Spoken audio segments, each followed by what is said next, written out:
Bonjour, dans cette vidéo nous allons voir une introduction au calcul littéral. Donc le calcul littéral c'est quoi? C'est des calculs avec des lettres. Littéral c'est pour lettres. Donc ça peut faire peur et ça peut poser problème au début en quatrième quand pour la première fois qu'on voit ça. C'est complètement normal, c'est un nouveau concept, c'est une nouvelle façon de réfléchir et c'est normal que ça puisse bloquer.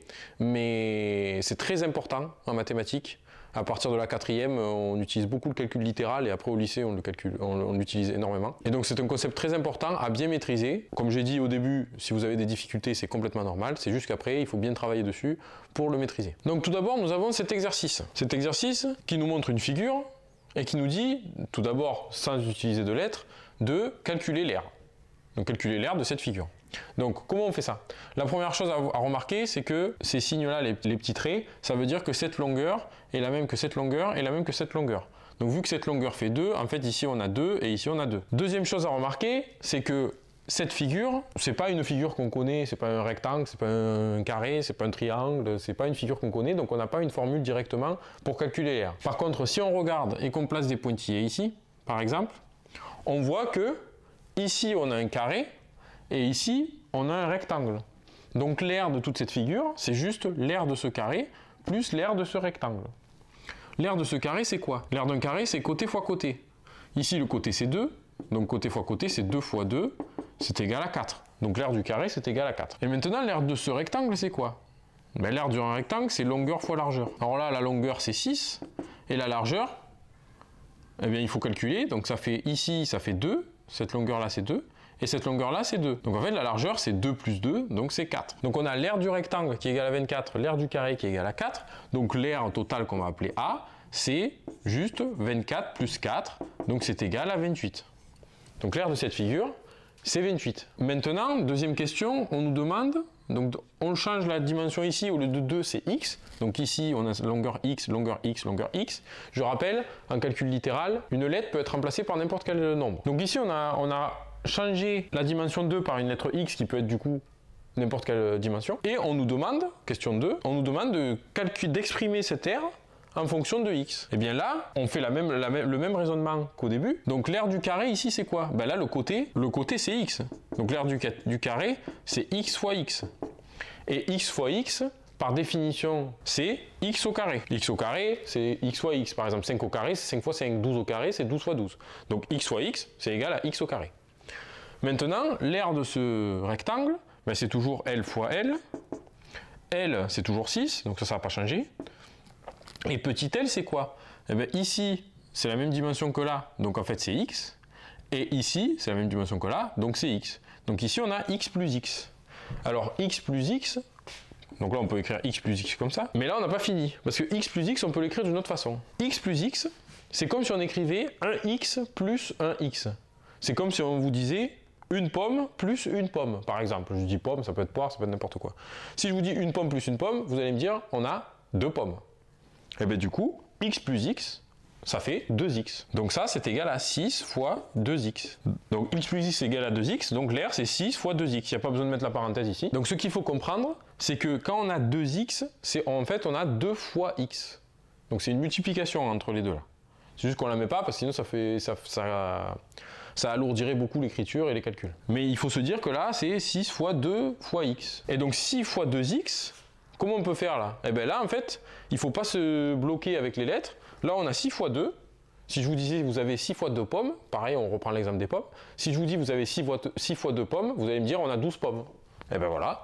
Donc 6 fois 2x, ça fait juste 12x. Donc là, l'aire de ce rectangle, c'est 12x, c'est 12 fois x. L'aire totale, qu'on avait dit, c'était cette aire, l'aire de ce carré plus l'aire de ce rectangle, et bien du coup, ici, l'aire totale, c'est juste x carré plus 12x. Et donc voilà, là, on a exprimé l'aire en fonction de x. Et donc maintenant qu'on a cette expression, alors à quoi ça sert cette expression? Eh bien ça permet que si on vous dit prenez n'importe quelle valeur de x, calculez-moi l'aire, on n'a pas besoin de refaire ce raisonnement à calculer l'aire du carré, calculer l'aire du rectangle, et après de trouver.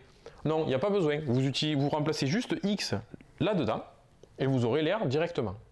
Alors, ça tombe bien, c'est la prochaine question, et la prochaine question, on nous dit, calculez l'aire pour x égale 3.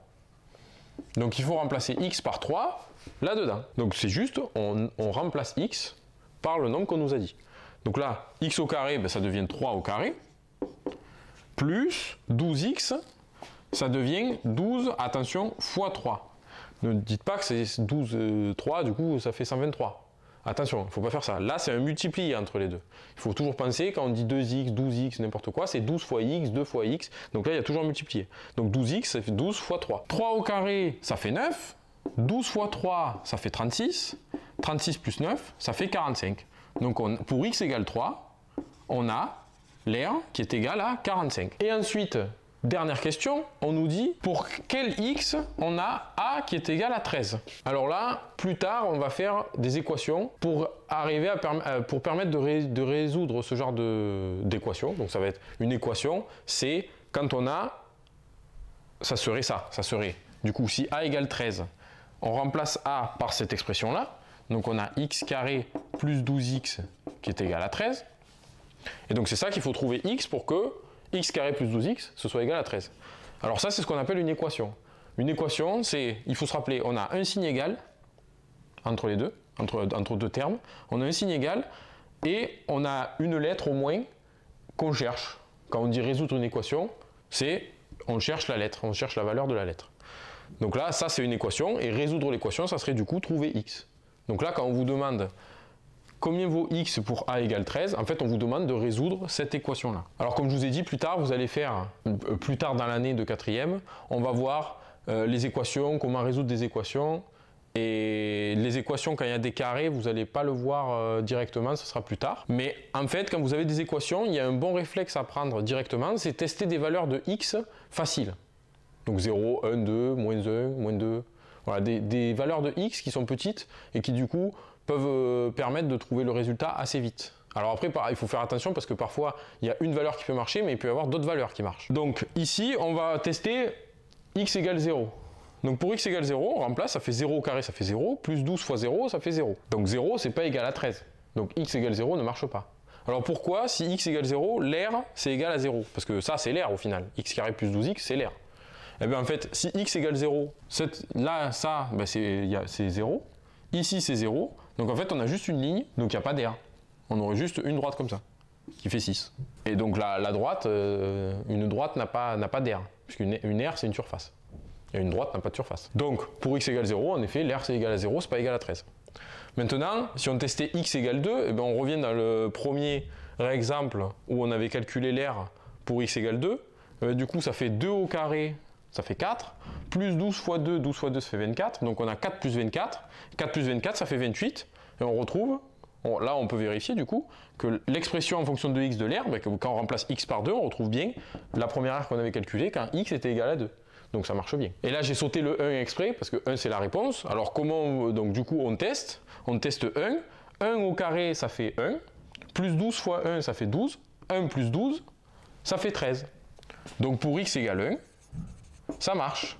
Pour x égale 1, a égale à 13. Donc voilà la solution. Donc parfois, généralement, les équations, il faut les résoudre par le calcul, mais on peut parfois trouver des solutions rapides comme ça, avec les solutions évidentes. Donc on va essayer 0, 1, 2, 3, moins 1, moins 2, moins 3. Donc c'est tout pour cet exercice, voilà. Ça c'était une introduction au calcul littéral.